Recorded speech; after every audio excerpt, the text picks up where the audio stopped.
আজকে পড়ানো হচ্ছে কমপ্লিকেশন অফ ব্লাড ট্রান্সফিউশন। তো কমপ্লিকেশনের মধ্যে যেটা হয় যে একটা যে ইমিডিয়েট কমপ্লিকেশন দেখা যায়, সেক্ষেত্রে কি হয় যে অ্যালার্জিক রিয়াকশন যেটা হচ্ছে ইমিডিয়েট দেখা যায়। তো সেক্ষেত্রে পেশেন্টের ক্ষেত্রে কী কী সাইন সিমটম দেখা যায়, রেস্টলেসনেস, ইচিং, সোয়েটিং, নাউরিয়া, ভমিটিং, হেডেক, হাইপোটেনশন, এগুলো হচ্ছে যে কি অ্যালার্জিক রিয়াকশনের ক্ষেত্রে দেখা যায়। আরেকটা হচ্ছে যেমন হচ্ছে ইমিডিয়েটের ক্ষেত্রে আরেকটা হচ্ছে যেমন হেমোলাইটিক ট্রান্সফিউশন রিয়াকশন দেখা যায়। এখানে কি হয় যে হেমাচুরিয়া হয়, হেমাচুরিয়া হচ্ছে কি পেশেন্টের ইউরিনের সাথে কিছু ব্লাড আসবে, লোয়ার ব্যাক পেন হবে, এগুলো আর্লি সাইন সিমটম দেখা যায়। লেট সাইন সিমটমের ক্ষেত্রে যেটা দেখা যায় সেটা হয় পেশেন্টের ক্ষেত্রে কী হয়, জন্ডিস হয় বা হিমোগ্লোবিনে ইউরিয়া হয়। তাহলে এই ক্ষেত্রে যদি আমরা ইমিডিয়েট কমপ্লিকেশন হয় তাহলে পেশেন্টের ক্ষেত্রে আমরা কী করবো, ফার্স্ট যেটা করবো যে ব্লাড যেটা চালাবো সেটা কী করবো, স্টপ করে দেবো। দেন কী করবো, পুশ করবো, এনএস পুশ করবো, তারপরে কী করবো, ইনফর্ম করবো ডক্টরকে। এখানে হচ্ছে অ্যাজ পার ফিজিশিয়ান অ্যাডভাইস যা মেডিসিন দেবে সেগুলো আমরা কী করবো, মেডিসিন পেশেন্টকে কী করবো, দেবো। দেন হচ্ছে এখানে যেহেতু যে অ্যালার্জিক রিয়াকশন দেখা যাচ্ছে তাহলে কী করবো আমরা, যে স্যাম্পল কালেক্ট করবো urine and blood from culture test, কালচারে টেস্ট করতে পাঠাবো যে কী জন্য কী প্রবলেমের জন্য আইডেন্টিফাই করবো সেটা। আর যেটার সাথে ব্লাড যে ব্লাডটা হচ্ছে যে বাকি ব্লাডটা থাকবে সেটা কী করবো আমরা চেঞ্জ করবো ব্লাড ব্যাঙ্কে উইথ হচ্ছে ডকুমেন্ট সেটা। আর যেটা ব্লাড সেট থাকবে, বিডি সেট থাকবে, সেটা কী করবো আমরা ল্যাবে পাঠাবো টেস্টের জন্য। তো এটা গেল যে ইমিডিয়েট কমপ্লিকেশনের ক্ষেত্রে অ্যালার্জিক রিয়াকশন, আর হচ্ছে যে হেমোলাইটিক ট্রান্সফিউশন রিয়াকশনের ক্ষেত্রে আমরা কী ট্রিটমেন্ট করবো। দেন হচ্ছে যে কি হাইপোক্যালসিয়ামিয়া। হাইপোক্যালসিয়ামে কী হয়, হাইপোক্যালসিয়াম মানে হচ্ছে যে সিরামে হচ্ছে ক্যালসিয়ামের লেভেলটা কমেছে। কেন কমছে, এখানে আমরা যে প্রিজার্ভ করি ব্লাডটা সেখানে কী থাকে, সোডিয়াম সাইট্রেট থাকে। সেই সোডিয়াম সাইট্রেট হচ্ছে যে কী হচ্ছে, ফ্রি ক্যালসিয়াম কী করছে, বাইন্ড করছে সাইট্রেটের সাথে। এখানে কি করছে, টিটানি ডেভেলপ করছে, আর হচ্ছে ক্যালসিয়ামিয়া হচ্ছে।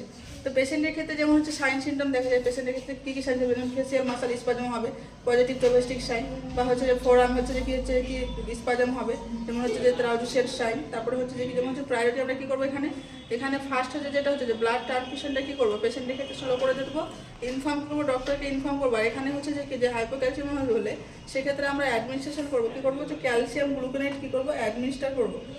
তো এটা গেল যে ক্যালসিয়ামিয়া। দেন তারপরে হচ্ছে যে এখানে হচ্ছে একটা রিভার্স সম্পর্ক থাকছে, যেমন হচ্ছে হাইপার ক্যালমিয়া। ওখানে হাইপোক্যালসিয়ামিয়া হচ্ছে মানে এখানে হচ্ছে হাইপার ক্যালমিয়া হচ্ছে, এখানে কি হচ্ছে সেল ড্যামেজ করছে আরবিসি। অ্যারেথমিয়া হচ্ছে যেমন ইরেগুলার হচ্ছে হার্টবিট আসছে, এখানে উইকনেস হচ্ছে পেশেন্টের ক্ষেত্রে, অ্যাবডোমিনাল ডিস্টেনশন হচ্ছে, অ্যাবডোমিনাল ক্র্যাম্পস হচ্ছে, ডায়রিয়া হচ্ছে। এখানে পেশেন্টের ক্ষেত্রে এই সমস্ত সাইন সিমটমগুলো দেখা যায়। এক্ষেত্রে আমরা সেমটা কী করবো, এখানে হচ্ছে স্লো বিডি ট্রান্সফিউশন করবো, আর ইনফর্ম ডক্টরকে করবো, অ্যাডমিনিস্ট্রেট কি হচ্ছে যে পটাশিয়াম অ্যান্টিডোট আমরা কীভাবে ইউজ করবো, যেমন হচ্ছে ক্যালকুলেট বা ক্যালকুলার। তারপরে হচ্ছে সেফটি যেমন আমরা বলেছিলাম যে ব্লাড ট্রান্সফিউশনের ক্ষেত্রে যখন ব্লাড ট্রান্সফিউশন করবো সেখানে কী করা হয়, যে ব্লাড ট্রান্সফিউশনের নর্মাল টাইম হচ্ছে 2 to 4 আওয়ার্স। এবার যদি আমরা 4 আওয়ার্সের পরে যদি আমরা কী করি ব্লাড ট্রান্সফিউশন করি, সেখানে কী হবে, severe vomiting, fever, vomiting, diarrhoea, sweating, এগুলো কি হচ্ছে সাইন সিমটম দেখা যাবে। এখানে আমরা কী করবো, যে ব্লাড ট্রান্সফিউশন যেটা থাকে সেটা আমরা কী করবো, স্লো করে দেবো। এবং পেশেন্টকে কী করবো, আমরা সবসময় ইউজ করবো ল্যাটেরাল পজিশন, এবং সেই ল্যাটেরাল পজিশনটা ডেপ ল্যাটেরাল সবসময় দেওয়া করবো। এবার হচ্ছে পেশেন্টের ক্ষেত্রে কী হয়, যে পেশেন্টের মেন যেটা হচ্ছে সেটা হচ্ছে আমরা কী করি, যে ফিভার দেখতে পাই। ফিভারের ক্ষেত্রে কী করবো, আমরা সবসময় হচ্ছে যে কোল্ড স্প্যান্ডিং দেবো। কোল্ড স্প্যান্ডিংয়ের টেম্পারেচার, ফ্লুইডের যে ওয়াটারের টেম্পারেচার থাকবে সবসময় আমাদের কী হবে, যে বডি টেম্পারেচার থেকে কম থাকবে। সেই টেম্পারেচারটা নর্মালি কত থাকা দরকার, আমাদের হচ্ছে 60 থেকে 90 ডিগ্রি ফারেনহাইট হচ্ছে থাকা দরকার।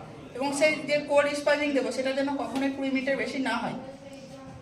তাহলে কি হবে, 20 মিনিটের বেশি যদি দিই তাহলে পেশেন্টের ক্ষেত্রে হচ্ছে হাইপোথার্মিয়া হওয়ার সম্ভাবনা থাকে।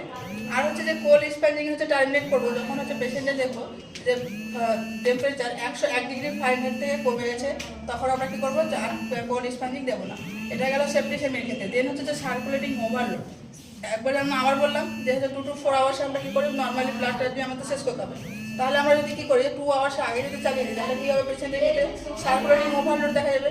সেই সার্কুলেটিং ওভারলোড হলে পেশেন্টের কী করবো, ফার্স্ট ট্রিটমেন্টের ক্ষেত্রে আমরা কী করবো, ব্লাড ট্রান্সফিউশনটা স্লো করে দেবো। পজিশন কী করবো, আমরা সবসময় কী করবো, আপরাইট, আর হচ্ছে ফিট কী করবো, যে ফিট করবো ডিপেন্ডেন্ট পজিশন, আপরাইট পজিশন দেবো পেশেন্টকে, এবং হচ্ছে ডক্টরকে ইনফর্ম করবো। এটা গেল হচ্ছে সার্কুলেটিং ওভারলোডের ক্ষেত্রে। আর যেটা হচ্ছে যে আয়রন ওভারলোডটা কখন হয়, যখন হচ্ছে এটা হচ্ছে ডিলে কমপ্লিকেশন, পরবর্তীকালে দেখা যাচ্ছে। যেমন হচ্ছে কি বারবার যদি due to recurrent blood transfusion বারবার যদি ব্লাড ট্রান্সফিউশন করা হয় তাহলে পেশেন্টের ক্ষেত্রে কী কী সাইন সিমটম দেখা যায়, যেমন হচ্ছে constipation, nausea, vomiting, fatigue, joint pain, abdominal হচ্ছে পেন, জেনারেলাইজড হচ্ছে উইকনেস, ল্যাক অফ হচ্ছে সেক্সুয়াল ড্রাইভ, এগুলো হচ্ছে কি সব সাইন সিমটম দেখা যাবে। এক্ষেত্রে আমরা কী করবো, পেশেন্টের ক্ষেত্রে হচ্ছে যে এখানেও কী করবো, আমরা অ্যান্টিডোট ইউজ করবো।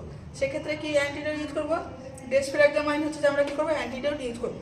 আর একটা নোট এখানে লিখেছি যে রিপিটেডলি যদি কেউ যদি বারবার ব্লাড ট্রান্সফিউশন করে তাহলে সেখানে কিন্তু হচ্ছে হেপাটাইটিস হওয়ার সম্ভাবনা থাকে। হেপাটাইটিস তো আছে।